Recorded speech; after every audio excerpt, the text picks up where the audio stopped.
Bonsoir, vendredi 6 septembre 2019. Bienvenue donc dans ce point crypto et Bitcoin. Donc aujourd'hui, donc on voit que la bougie vient tout juste de passer baissière alors qu'elle était haussière tout à l'heure. Donc on voit effectivement le pic de la mèche. Donc le Bitcoin était quand même monté jusqu'à 10 900 et donc là il est en train de replier.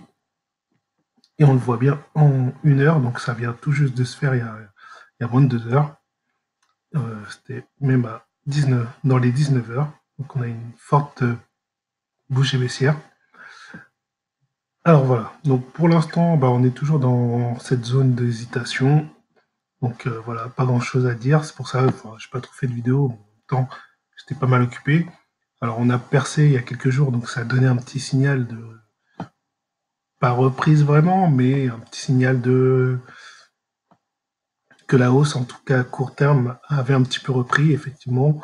Mais là, effectivement, aujourd'hui, là, on a une bougie baissière qui, malheureusement, nous remet dans l'hésitation.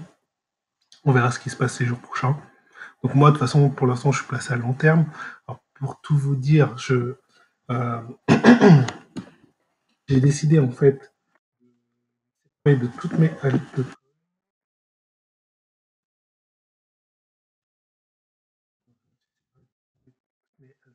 parce que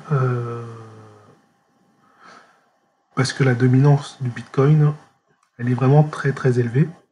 Elle n'arrête pas de monter. Donc on le voit là, tous ces derniers jours, elle a continué à monter. Ce qui veut dire que le Bitcoin, euh, donc c'est lui qui donne la direction au marché. Et quand on regarde, en tout cas dans les altcoins assez connus, assez réputés, on n'a pas vraiment de altcoins qui font la différence. Alors je vais vous montrer ça.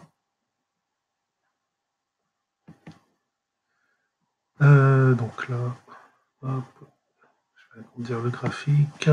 Voilà.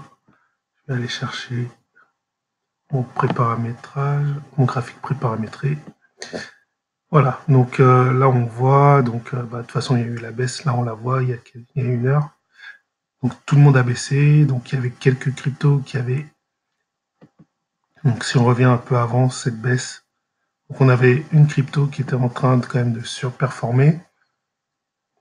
Alors ça s'est fait, pour le voir vraiment, on le voyait à partir de 17 h, je pense. À partir de 17 h, on pouvait effectivement déceler que cette crypto était en train de monter. Donc c'est le Atom. Donc dans le graphique de corrélation, on pouvait le déceler à partir de 17 h parce que là on voit qu'elle surpassait toutes les autres, même par rapport au passé. Mais avant ça, c'était pas certain. On a aussi du coup le CRO qui était pas trop mal, qui était en train de monter. Bon, sinon la plupart étaient stagnantes et donc il y en avait quelques-unes au-dessus au niveau performance, mais stagnantes. Et puis là, quand on regarde, la plupart elles sont donc en dessous. Donc le Bitcoin, donc voilà, pas trop d'intérêt. Donc voilà, franchement, depuis un bon moment, c'est comme ça. Il y a très très peu d'altcoins qui font des impulsions haussières. On en avait une dans le passé apparemment avec le BNB il y a quelques jours. Donc là, on a eu le Atom. Voilà, il y a quelques cryptos des fois qui décollent un peu, mais souvent c'est pas pour très longtemps. Et dès qu'il y a un mouvement de repli, vous voyez, elles aussi elles prennent le repli. Et après, après elles s'effondrent. Et voilà. Donc, pour le moment, moi je me suis débarrassé de la plupart des. Là où j'avais mis quand même pas mal d'argent sur les altcoins, en fait, je m'en suis débarrassé et je suis resté en Bitcoin parce que je me suis dit, pour l'instant, c'est pas intéressant. Et donc voilà. Donc, tant que la dominance sera, en tout cas à la hausse, je pense que ce sera pas vraiment la peine d'aller vers les altcoins. Voilà, voilà, pour ce que j'en pense. Ah oui, et puis il y avait un truc que je voulais, donc je vais venir dessus, c'est oui, le Fear and Greed, donc l'indice de la peur sur les crypto-monnaies, enfin sur le Bitcoin en particulier. Donc là, on voit effectivement que il est là, le Fear est quand même élevé, enfin, c'est-à-dire qu'il est, il est moyen, Donc on n'est pas dans la peur. Quand le fear est très bas, là on est dans la peur. Donc quand on est dans le rouge, on est vraiment dans la peur. Dans l'orange, c'est mitigé. Donc on est effectivement dans les périodes d'hésitation, comme je le disais. Et quand on est dans le vert, ça veut dire que là on est confiant, tout ça. Donc voilà. Donc il n'y a pas longtemps, on était descendu à 5, le 22 août.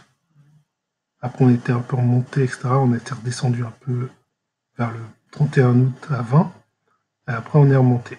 Donc j'avais dit, moi, si vous avez regardé une des vidéos où j'avais présenté le Fear and Grid, j'avais dit ce qui peut être intéressant, c'est de regarder ici ce graphique-là, de venir regarder. Et puis quand le Fear and Grid il dépasse, enfin quand il arrive à 20 ou en dessous, on achète. Alors on n'achète pas à chaque fois qu'il tape. Enfin, quand il remonte un peu et qu'il revient, ben, on rachète si on a des sous, etc. Sinon on achète une fois, on attend qu'il y ait eu un décollage et puis voilà. Enfin bon, l'idée c'est de racheter à chaque fois qu'il descend en dessous de 20. Là, par exemple, imaginons j'aurais acheté à 11, j'aurais pas forcément racheté tout de suite après à 14, ça sert à rien, j'avais déjà acheté à 11 quelques jours avant. Par contre, là, ça descend en dessous de 10, donc là, c'est un autre signal important.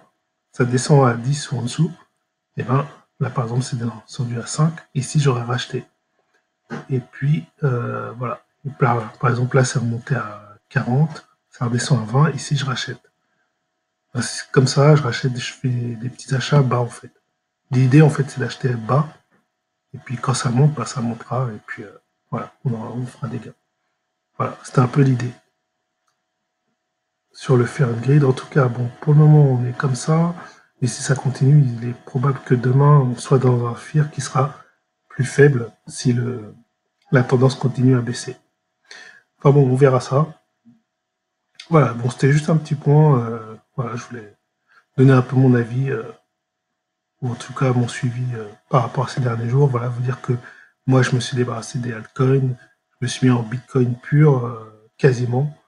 Euh, j'ai encore de l'Ethereum, mais bon, voilà, ça sert pas à grand chose, mais voilà, j'ai gardé de l'Ethereum pour le principe.